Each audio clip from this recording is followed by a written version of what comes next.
함께하겠습니다. 어서 오세요. 네, 안녕하십니까? 네, 먼저 시장 상황부터 살펴봐야 되겠죠. 예, 한 주 만에 나오니까 또 일주일 만에 시장 상황도 살펴봐야 될 필요가 네. 있을 것 같습니다. 제가 준비한 자료 보면서 말씀드릴게요. 자, 일단 시장 수급 상황을 먼저 볼게요. 거래소는 여전히 외국인들이 지배하는 시장입니다. 그렇죠. 그래서 제가 뭐 수급에서 파생이 나올 때는 지난주에 파생 선물이 나올 때는 변동성인 이 요인이라 그렇지 추세 요인은 아니라 그랬고요. 외국인들이 현물이 빠졌을 때 추세 요인이 꺾이는 거니까 지금은 괜찮죠.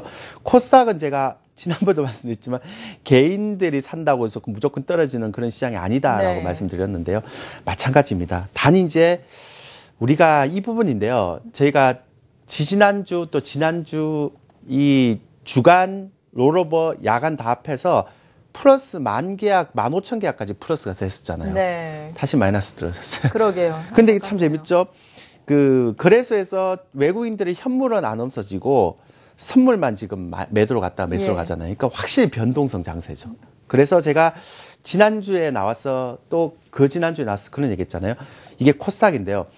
당분간은 이렇게 박스권 장세로 좀 움직일 가능성이 크다라고 말씀드렸잖아요. 네. 근데 자꾸 이제 어떤 분들은 코스닥이 개인이 많이 샀기 때문에 떨어진다라고 떨어지는 것 같으면 또 이렇게 안 올라와야 되잖아요. 그러니까 그렇죠. 수급이 다르다라는 것들을 여러분들이 좀 생각을 좀 해보시고 가는 게 네. 좋지 않을까 싶어요. 그러니까 예전하고는 시장도 많이 변했고요. 수급도 많이 변했고 여러분들이 좀 기존에 가지고 있던 편견을 갖고 있거나 아니면 좀 일반적인 상식으로 통하던 것들이 상식으로 안 통하잖아요. 네. 최근에 보니까 아모레퍼시픽이 현대모비스하고 삼성생명 시가총액 돌파하는 일이 벌어지고 있고 다음 카카오톡이 다음을 인수하는 형태가 나오고 있는데 언제까지 예전에 했던 방식으로 갇혀 있으면 투자하는데 오히려 노이즈가 될 수 있다. 그래서 그런 부분이 필요할 것 같습니다. 정의를 내자면 제가 볼 때는 6월까지 계속 그냥 박스권으로 해서 왔다 갔다 하는 움직임이 코스피와 코스닥 모두 둘 다, 예. 네, 둘 다 박스권으로 하는데 변동성은 좀 커질 거예요. 이 예. 박스권 사이에서.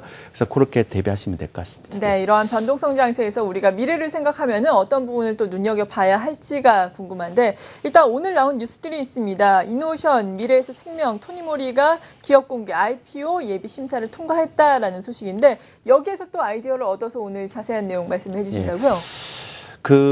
제 주변에 있는 네. 사람들, 뭐 저희 카페나 아니면 시청자들이 제가 방송에 나와서 현대차 지배구조 얘기를 아마 꽤 많이 했을 거예요. 예. 손에 잡히는 투자 작년에 이제 그 꼼책까지 포함하면 3번 정도 했는데 그래서 현대차 지배구조에 대한 얘기를 좀 많이 좀 AS를 좀 해주세요. 네. 그 얘기는 두 개 아니겠습니까? 소위에서 현대차 그룹이 지금 너무 못 가니까 맞아요. 사람들이 AS를 좀 해달라는 얘기와 두 번째는 이노션이 기사에서는 계속 현대차 지배구조의 핵심이라고 그러는데 이노션이 상장 예비심사 통과를 했다면 심사를 통과했다면 이제 나중에 하반기에 심사를 통과해서 상장됐을 때 네. 현대차 지배구조에 어떤 변화가 올 것인가 그거에 따라서 현대차 그룹 전체 주식에 어떤 영향을 미치겠는가 그거에 대해서 궁금해서 아마 여쭤보실까 생각하는데 오늘 제가 그거에 대해서 좀 속 시원하게 그렇지만 좀 기존의 신문에 나오는 그런 방식 아니고요 파격적으로 제가 좀 접근해 드리겠습니다. 일단 준비한 자료 보시면 네. 현대차하고 현대모비스 월봉입니다. 좀 답답하겠어요. 아, 답답하죠. 네, 요즘 계속해서 저점이에요. 그렇죠. 네. 제가 2200까지 갔는데 지금 주가가 이러고 있으면 얼마나 답답하겠어요. 네. 제가 지난번에 지배구조 얘기할 때도 불구하고 현대차, 현대모비스 그냥 박스권에서 못 벗어날 것이다 라고 말씀을 드렸는데 왜냐하면 네. 지배구조가 딱 묶여있기 때문에 그렇습니다. 근데 어제 그 이노션이 상장 심사를 통과했다라고 얘기를 했어요. 그래서 네. 이제 하반기에 이제 상장이 되는데 왜 이게 부각이 되는가 하면 현대 정의선 부회장이 가지고 있는 지분이 보면 기아차나 현대위아나 현대차나 현대모비스 거의 없죠. 별로 없어요. 예. 그러니까 빨간색 보면 글로비스가 23.38이고 현대엔지니어링이 11.7%고 이노션이 10%를 갖고 있어요. 예. 그러니까 그 중에서 하나가 이노션이고요. 엔지니어링은 비상장인데 아직까지 심사 통과 안 됐고, 그러니까 이노션이 들어와 있단 말이죠. 그래서 이게 이제 상장이 되면 어떤 생각을 하는가 하면 지금 정의선 부회장이 가지고 있는 이 10%, 작년에 원래 40%였는데 30% 네. 팔아서 3천억 정도 현금 챙겼잖아요. 그리고 올해 만약에 이노션이 또 상장되면 지금 시가총액 한 1조 5천억 정도 생각하고 있으니까 한 10%면 1,500억 정도 또 현금 들어올 수 있죠. 그리고 글로비스 블록들 했잖아요. 예. 그 자금을 가지고 현대모비스를 이제 지분이 하나도 없으니까 현대차 그룹의 실질적인 지주회사는 현대모비스니까 네. 현대모비스를 딱 사지 않을까. 이것 때문에 이제 이노션 상장되면 실질적으로 현대차 지배 구조가 이제 본격적으로 시동이 걸리지 않느냐 그런 예상을 많이 하게 그렇죠. 되더라고요. 예. 대부분 다 기사에서 그런 얘기를 하고 있습니다. 네. 그럼 이제 정성희 고문은 40%인데 이 정성희 고문은 정몽구 회장의 첫 번째 딸, 그러니까 정의선 부회장의 그 누나가 되죠. 예. 그러면 제가 볼 때는 이 정의선 부회장이 이제 이걸 팔게 되면 이노션은 거의 정성희 고문, 그러니까 딸한테 물려주는. 그렇죠. 예. 그러니까 삼성으로 얘기하면 40%나 되니까 지금. 신세계 그냥 큰 딸한테 물려주고 그냥 계열 분리하듯이 네. 똑같이 그렇게 가겠죠. 근데 이제 문제는 그래서 보니까 이렇게 얘기하는 거죠. 글로비스 지분 갖고 있고요. 이노션 지분 갖고 있고 현대엔지니어링 전부 다 정의선 부회장이 지분 갖고 있는 거잖아요. 네. 요거를 상장시켜서 주가를 상승시켜서 요거를 매각해서 그다음에 지분 갖고 그 돈으로 지분을 갖고 있지 않는 현대모비스나 뭐 이런 것을 사서 현대차 예. 지배 구조를 확립할 것이다. 이게 이제 시장에서 나오는 시나리오입니다. 이걸 굉장히 많은 사람들이 얘기를 하고 있는데 저는 네. 이 시나리오가 아닐 것이다라고 정면으로 제가 반박을 해요. 그래요? 아마 네. 여러분들 깜짝 놀라실 건데 왜 저런 얘기를 하냐라고 얘기하는데 또 시장에서 나온 얘기는 이래 얘기해요. 현대모비스하고 글로비스하고 지분 맞교환을 할 가능성이 있다. 네. 이것도 저는 아닐 것이다라고 생각합니다. 물론 제 의견이니까 참고하십시오. 논리적으로 한번 들어보시고. 네. 근데 이게 안 되면 어떤 문제가 생기는가 하면 이게 수준인데 이게 안 되면 현대차 그룹의 주가가 못 가는 사태가 터지는 거죠. 왜냐하면 이노션이 상장해서 그거를 아무리 정의선 부회장이 팔다 하더라도 이런 형태의 시장에서 예상했던 대로 현대차 지분구조 흘러가지 않을 가능성이 있다는 거죠. 그러니까 제가 볼 때는 시나리오 3, 요게 제가 볼 때는 유력한 게 아닌가. 좀 네. 파격적이고 도발적이지만 그래서 제가 오늘 가져와 봤죠. 좀 파격적이고 도발적이죠. 네. 예. 요 부분에 대해서 그러면 당신 왜 그런 식으로 예상을 합니까? 라고 얘기하신다면 네. 지금 먼저 현대엔지니어링 지분을 보니까요. 정몽구 회장님이 지금 4.68이고요. 정의선 부회장이 지금 11.72%, 그리고 글로비스가 11.67이거든요. 예. 좀 전에 얘기했다시피 글로비스는 어차피 정의선 부회장이 지분을 갖고 있는 회사예요. 그렇죠. 예. 그런데 여기다가 정의선 부회장이 현대엔지니어링은 11.72%를 갖고 있어요. 거기다가 한전부지를 시장에서 예상한 거 6조인데 10조를 넣었잖아요. 예. 그러면 예를 들어서 저는 솔직히 이렇게 얘기하거든요. 이 한전부지 공사를 대부분 다 현대엔지니어링하고 현대건설이 맡아서 할 그러겠죠. 건데 예. 그러면 3조 정도 예상이 되잖아요. 그럼 굳이 현대엔지니어링을 올해 상장시켜서 팔 이유는 없다. 그럼 이노션을 상장 심사를 빨리 시켜갖고 판다는 건 이노션은 이제 정의선 회사가 아니다. 그냥 누나 준다라고 생각하면 네. 되죠. 근데 현대엔지니어링은 아까 시나리오처럼 글로비스나 현대엔지니어링을 키워서 이걸 팔아서 현대모비스를 사겠다. 예. 이런 형태로 가기에는 너무 아깝잖아요. 수익이 계속 들어올 거니까. 그러니까 예. 주가를 더 키워서 팔아야 되는데 예. 그럼 어떤 형태가 되는가 하면 두 번째 시나리오는 첫 번째 시나리오는 이거잖아요. 현대글로비스하고 현대엔지니어링하고 이노션을 팔아서 기아차가 가지고 있는 현대모비스 지분을 인수하면 그냥 정의선 부회장은 현대그룹의 그냥 지배구조의 최선에 서는 거니까. 네. 근데 이게 안 되고 제 생각에는 오히려 현대글로비스하고 현대엔지니어링을 합병시켜서 키워서 나중에 현대모비스하고 합병시켜 볼 수도 있다는 거예요. 이게 왜 이런 얘기를 하는가 하면 예전에 SKCNC하고 SK를 보면 월봉이에요. SKCNC가 지금 시가총액이 10조고 SKCNC가 10조고 SK가 8조거든요. 네.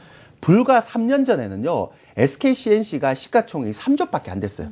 그러니까 SKCNC를 이렇게 키워서 SK하고 시가총액 얼추 맞춰서 막 네. 교환을 시켜버리는 거예요. 근데 지금 모비스하고 글로비스의 시가총액을 보면 모비스가 22조고 글로비스가 8조 4천억이잖아요. 네. 근데 여기다가 현대엔지니어링 아까 한전부지 인수했으니까 현대엔지니어링이 글로비스 지분도 갖고 있고 정의선 부회장 지분도 갖고 있으니까 굳이 팔 이유가 없죠. 그래서 현대글로비스하고 현대엔지니어링 합병시키면 시가총액이 더 커지겠죠. 그러겠죠. 그리고 요걸 조금 더 키우면 모비스하고 시가총액이 얼추 맞바꿀 수도 비슷해. 있다라는 그러니까 말씀이시죠? 이렇게 될 수도 있다라는 얘기예요. 그러니까 굳이 제가 볼 때는 이 세 번째 시나리오가 굉장히 가능성이 있지 않느냐라는 생각을 네. 하고 있고요. 특히나 현대글로비스는 지난번에 그 지분을 그 블록딜로 빼버렸잖아요. 그래서 네. 공정위 그 독과점 풀어버렸잖아요.